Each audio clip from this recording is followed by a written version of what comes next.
Hello lovely people, কেমন আছেন সবাই? আশা করি আপনারা সবাই ভালো আছেন আর আমিও অনেক ভালো আছি। এখন আমার জন্য সকাল বাজে এখন 10টা। আমি ফ্রেশ হয়ে নেব, আপনাদের সাথে আবার দেখা হচ্ছে।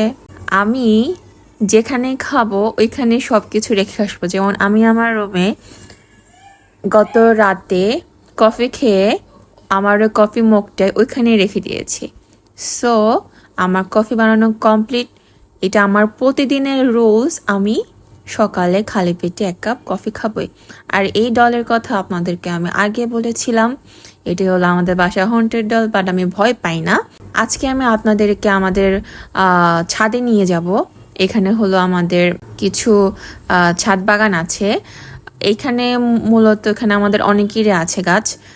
আর এখানে আমার আব্বু প্রতিনিয়তই হলো গাছে পানি দিতে যায়, তারপর পরিচর্যা